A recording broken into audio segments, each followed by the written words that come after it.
Baik, bismillahirrahmanirrahim. Sekarang kita masuk ke dalam tema berikutnya, yaitu mengenai fatwa-fatwa MUI yang membahas mengenai makanan.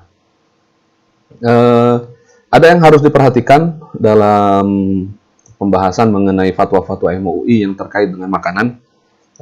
Intinya sih adalah hal ini, yaitu pertama, kita harus mempertanyakan dulu bahan dari produk tersebut itu berasal dari apa. Apakah dari bahan nabati atau bahan hewani? Jika dia berasal dari bahan nabati, maka langsung lolos.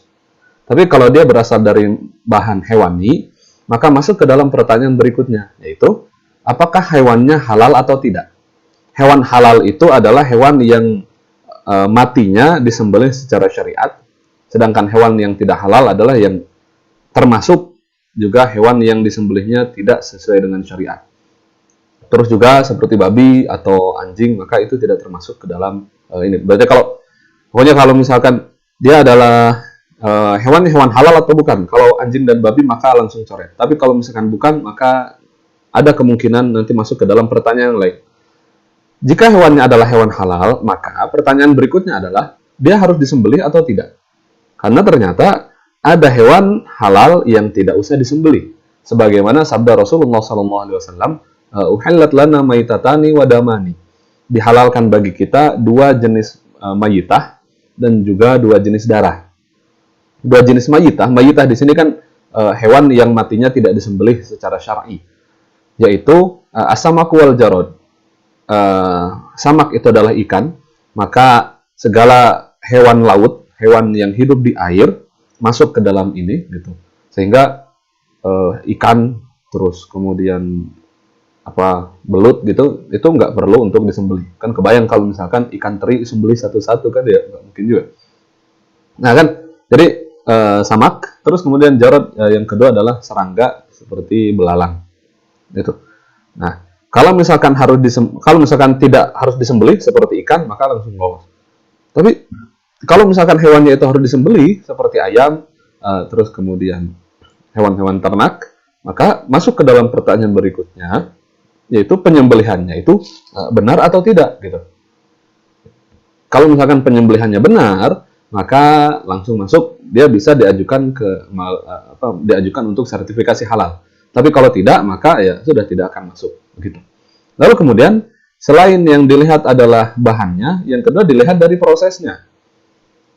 Jadi dilihat apakah penyembelihnya itu muslim atau bukan. Terus kemudian alat penyembelihnya itu tajam atau enggak. Bukan urusan golok atau pisau, karena menyembelih pakai pisau juga bisa. Jadi intinya harus tajam. Lalu kemudian jika memang hewannya itu harus dipingsankan pakai stunning, bukan stunting ya, stunning, maka harus diperhatikan juga apakah dia mematikan atau tidak. Terus melukai atau tidak. Kalau tidak mematikan dan tidak melukai permanen, maka langsung lolos. Gitu. Lalu kemudian proses selanjutnya bagaimana pengulitan setelah mati. Terus kemudian dilihat juga pembuatan, pengemasan, apakah tercampur dengan non halal atau tidak, atau alat-alat yang digunakan itu digunakan bersama dengan bahan yang untuk mengolah yang non halal atau tidak. Kalau misalkan terlepas dari itu, maka itu dapat diajukan untuk mendapatkan sertifikat halal. Jadi, yang dilihat dari sertifikat halal itu cuma dua. Yang pertama adalah unsurnya atau bahannya, yang kedua adalah prosesnya. Kita tidak sertifikat halal itu tidak masuk ke dalam bagaimana cara dia mendapatkan barang tersebut. Ya, memang menjadi haram sih kalau misalkan dia mengambilnya dengan tidak hak gitu, dengan mencuri. Tapi kan kita tidak masuk ke dalam ranah itu.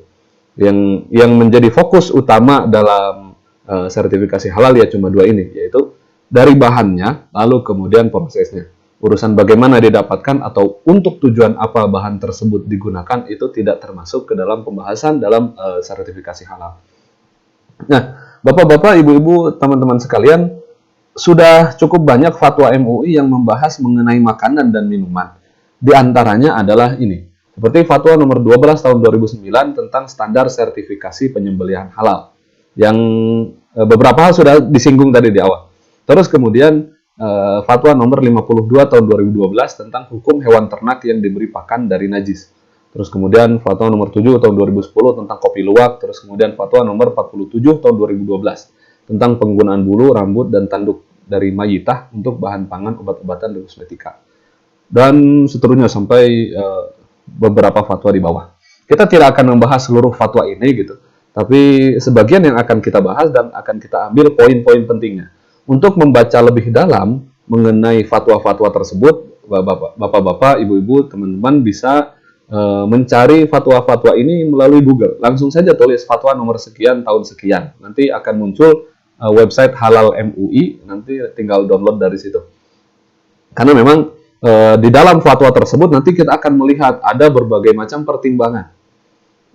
Ada pertimbangan dalil, terus kemudian ada pertimbangan dalil, ada kadang-kadang ada pertimbangan kaidah fikih, kadang-kadang ada pertimbangan pendapat ulama, kadang-kadang ada pertimbangan pendapat ahli. Nah, itu selalu disampaikan di dalam draft fatwa MUI itu. Tapi itu kita nggak akan masuk ke situ lebih dalam, karena kalau misalkan segini aja fatwanya udah banyak, gimana kalau misalkan setiap satu fatwa kita bahas detail seperti itu, kan tidak. Itu bisa bapak-bapak, ibu-ibu, teman-teman baca secara mandiri untuk memperkaya wawasan gitu. Maka kita hanya bahas sebagiannya saja. Kita masuk ke dalam fatwa MUI nomor 12 tahun 2009 mengenai standar sertifikasi penyembelihan halal. Ketentuan dalam fatwa ini itu berkaitan dengan standar hewan yang disembelih. Hewannya bagaimana? Sifat hewan yang boleh disembelih. Seperti ya tidak cacat, tanduknya tidak patah gitu. Terus kemudian standar penyembelih, dia itu adalah seorang muslim, dia akil, dia berakal. Terus kemudian dia mampu untuk menyembelih. Terus kemudian standar alat penyembelihan. Alat yang digunakan untuk menyembelih itu bagaimana sifatnya? Dia harus tajam. Lalu kemudian mengenai standar pengolahan, penyimpanan, dan pengiriman. Itu dibahas dalam fatwa ini. Dan juga lain-lain. Lalu kemudian fatwa ini juga membahas mengenai stunning, yaitu pemingsanan tadi, khususnya untuk sapi.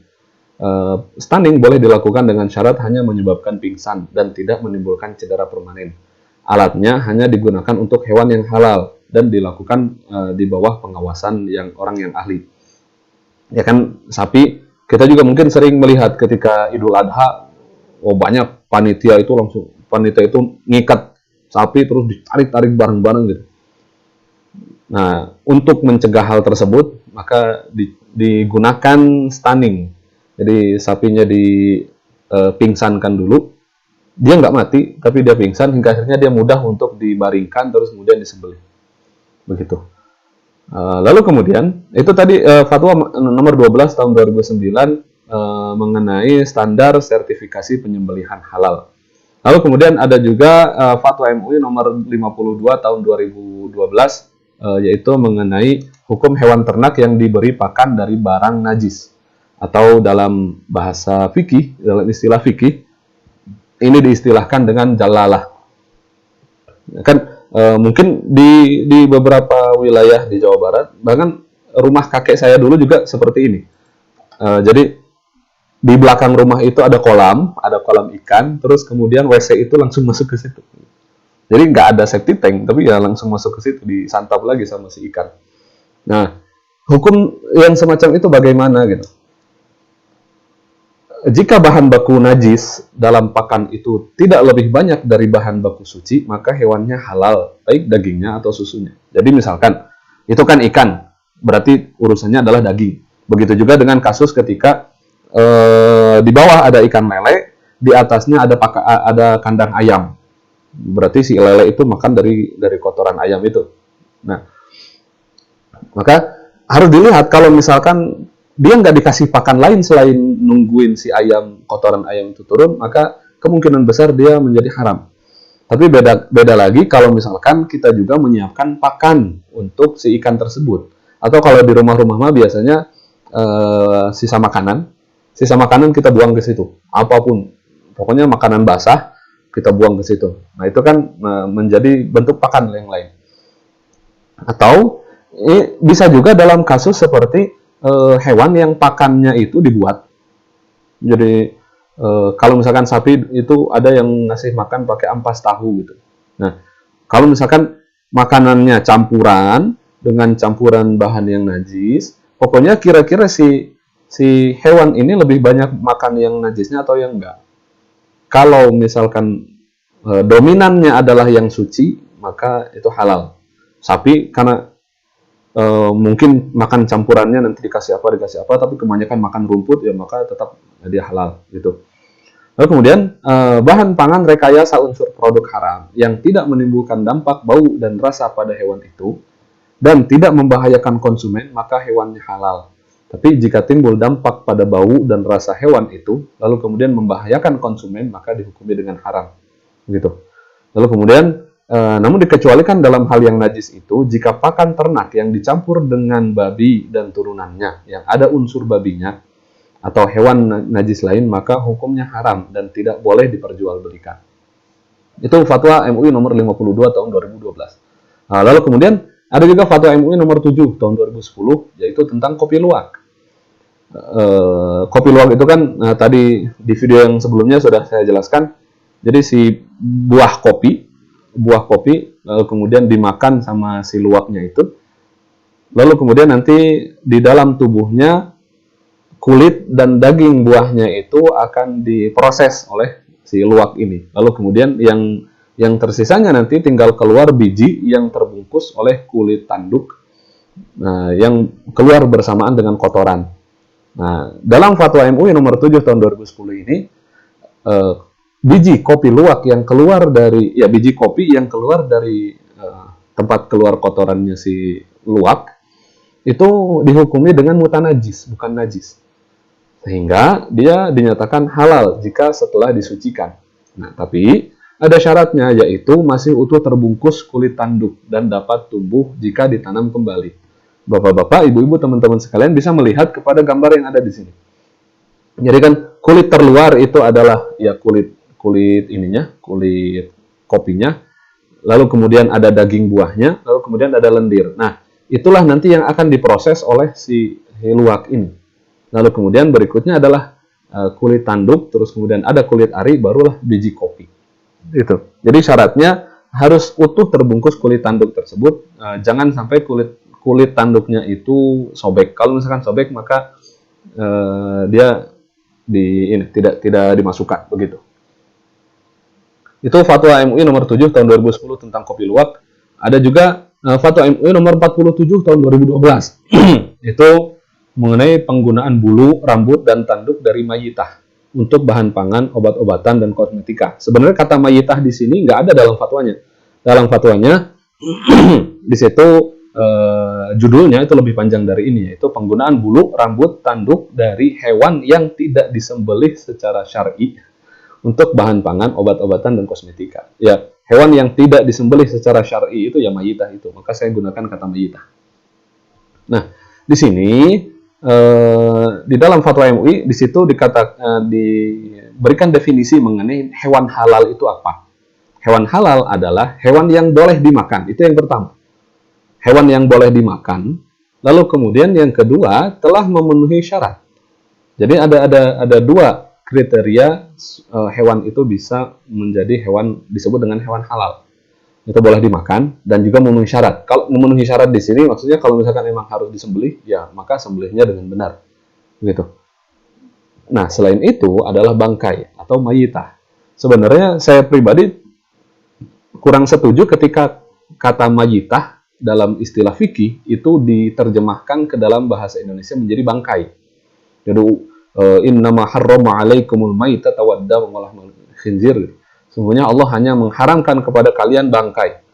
Karena definisi bangkai dalam bahasa Indonesia itu berbeda dengan mayitah dalam fikih. Biasanya kita orang Indonesia ketika menggunakan kata bangkai untuk hewan, itu adalah untuk yang sudah bau, yang sudah membusuk, itulah bangkai. Kalau yang dagingnya masih segar, itu nggak disebut dengan bangkai. Ketika kita datang ke supermarket, di supermarket di situ ada daging gitu. Kita nggak akan mengira bahwasanya di antara daging-daging yang ada itu ada mayitahnya. Karena kalau bayangan kita mayitah adalah bangkai, kita nggak mungkin kepikiran di situ ada bangkai karena semuanya dagingnya segar. Tapi kita harus tahu, bisa jadi di supermarket yang ada daging itu, bisa jadi di antara daging-daging itu ada yang mayitah, tapi bukan bangkai. Maka mayitah itu bukan bangkai. Mayitah adalah hewan yang matinya tidak disembelih secara syar'i. Atau matinya bukan karena sembelihan, itu maksudnya. Jadi kasusnya seperti ini misalkan. Kalau sapi disembelih kan biasanya sambil diikat, jadi sapi nggak akan lari kemana-mana. Begitu juga dengan kambing. Contohnya ayam lah misalkan. Ayam disembelih, setelah disembelih ternyata dilepas gitu aja, gelopor, terus kemudian ternyata kelindas mobil. Dia matinya bukan karena disembelih, tapi matinya karena terlindas mobil, terlindas kepalanya terus sudah beres. Itu meskipun dagingnya segar, tapi itu adalah mayitah. Nah, ketika kita sudah olah daging itu, ada mayitah dan bukan mayitah, bisa jadi dua-duanya itu sama. Tapi yang satu sembelihnya sempurna, yang satu tidak sempurna. Yang tidak sempurna inilah mayitah. Jadi, makanya bapak-bapak, ibu-ibu, teman-teman sekalian, hati-hati ketika kita membeli ayam potong, terus kemudian kita melihat ternyata uratnya tidak terpotong. Bisa jadi dia itu matinya bukan karena terpotong uratnya, tapi bisa jadi dia matinya itu karena langsung cetus kan gitu dong. Terus kemudian langsung dimasukin ke air panas. Bisa jadi dia matinya gara-gara kecemplung ke air panas. Nah, itu mayitah, bukan bangkai. Jadi ini pendapat pribadi saya mengenai fatwa MUI tentang mayitah ini. Lalu kemudian bulu, rambut, seluruh bagian anggota tubuh manusia adalah suci, tapi haram dimanfaatkan untuk kepentingan pangan, obat-obatan, dan kosmetika. Begitu juga dengan plasenta bayi, begitu. Lalu kemudian bulu, rambut, dan tanduk dari hewan halal, hukumnya halal untuk kepentingan pangan, obat-obatan, dan kosmetika. Sedangkan kulit mayitah itu hukumnya halal dan suci setelah disamak.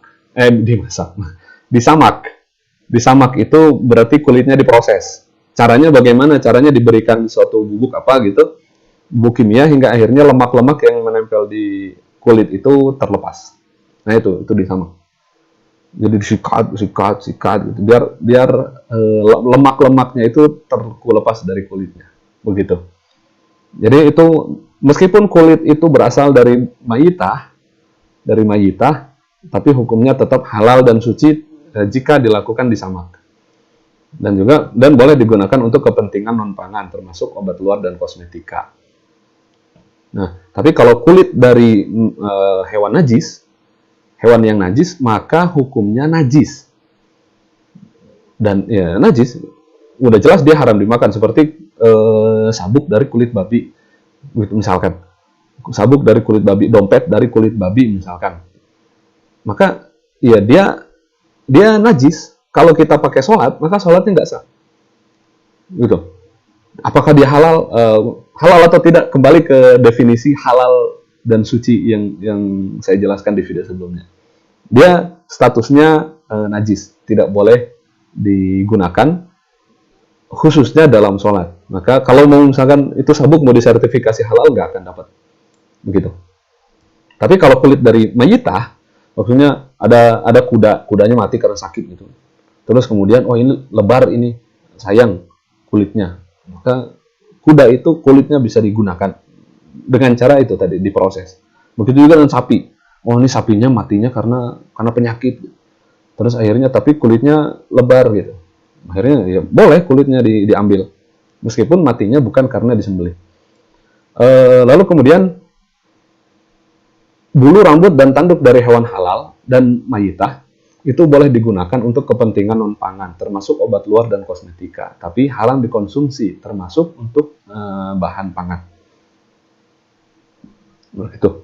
Lalu kemudian fatwa berikutnya adalah fatwa MUI nomor 30 tahun 2011 mengenai penggunaan plasenta hewan halal untuk bahan kosmetika dan obat luar. Kita yang latar belakangnya hanya belajar ilmu syariah doang, kita nggak tahu kalau misalkan ternyata plasenta dari hewan itu bisa digunakan untuk bahan kosmetika. Bahkan gak cuma itu, dalam pelatihan lalu pernah ada masuk pertanyaan, Pak, bagaimana hukumnya kosmetika yang menggunakan DNA yang diambil dari sperma ikan salmon? Saya yang latar belakang ilmu syariat nggak tahu. Heran aja kok bisa orang kepikiran untuk menggunakan sperma dari ikan salmon, DNA salmon yang diambil dari spermanya gitu. Kok bisa gitu? Nah, tapi kan sebagaimana yang tadi dibahas di awal mengenai hadis Rasulullah Sallallahu Alaihi Wasallam, ada barang-barang atau ada wilayah yang memang tidak banyak diketahui oleh orang. Nah, disinilah saya singgung kembali, disinilah pentingnya adanya kolaborasi antara orang-orang ahli syariah dengan orang-orang ahli MIPA, sehingga apa yang tidak diketahui oleh para ulama itu dijelaskan oleh para sarjana MIPA. Begitu juga apa yang tidak diketahui oleh sarjana MIPA itu nanti dijelaskan oleh para orang-orang yang berasal dari sarjana agama. Jadi kan disitulah terjadinya kolaborasi. Itu kan berarti luar biasa. Gitu. Nah, ini plasenta dari hewan halal boleh digunakan untuk bahan kosmetika dan obat luar. Tapi plasenta dari bangkai atau mayitah, sebenarnya di fatwanya itu nggak ada mayitah dalam tanda kurung. Itu tambahan dari saya. Sama seperti fatwa sebelumnya, yaitu yang nomor 47 tahun 2012. Di sini ada kata kulit dan bangkai atau dalam kurung mayitah. Bangkai dalam kurung mayitah itu tambahan dari saya. Karena yang dimaksud bukan bangkai babi, tapi mayitah. Gitu. Plasenta dari mayitah itu haram digunakan untuk bahan kosmetika dan obat luar. Gitu. Karena mayitah itu haram.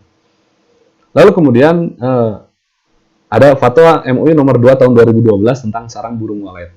Dari mana sih sarang burung walet itu berasal? Gitu. Sarang burung walet berasal dari zat yang tersimpan di tembolok burung. Di sini berarti. Yang tercampur dengan zat yang berasal dari kelenjar ludah yang telah mengering. Nah, sarang burung walet dengan ketentuan tersebut maka hukumnya suci dan juga halal untuk dikonsumsi. Terus kemudian sarang burung walet yang tercampur atau terkena najis itu harus disucikan secara syar'i. Merujuk kepada fatwa nomor 2 tahun 2010. Lalu kemudian pembudidayaan sarang burung walet itu hukumnya dibolehkan. Nah, fatwa yang terakhir mengenai fatwa nomor 2 tahun 2010 tentang air daur ulang. Air daur ulang itu bisa menjadi suci dan mensucikan jika dilakukan salah satu proses berikut. Maksudnya air ini awalnya sudah najis atau airnya muntah najis gitu. Kalau air najis kan nggak bisa air kencing dikumpulin jadi 270 liter, ya tetap air kencing ya. Nah, ini mutanajis. Bagaimana hukumnya mutanajis? Air yang mutanajis itu bisa menjadi suci dan mensucikan kembali jika dilakukan salah satu proses berikut. Pertama, menguras air yang terkena najis hingga tersisa air yang aman dari najis. Kalau bisa dipisahin, tapi sifatnya air kan nggak bisa dipisahin, maka ya akan bergabung. Maka cara yang kedua adalah menambahkan dengan air yang suci dan mensucikan hingga mencapai volume 2 kulah atau 270 liter dan semua unsur dan sifat najis telah hilang. Atau cara yang ketiga mengubah air dengan alat bantu yang bisa mengembalikan sifat asli air dengan syarat air itu lebih dari 2 kulah dan juga alatnya suci. Nah, begitu.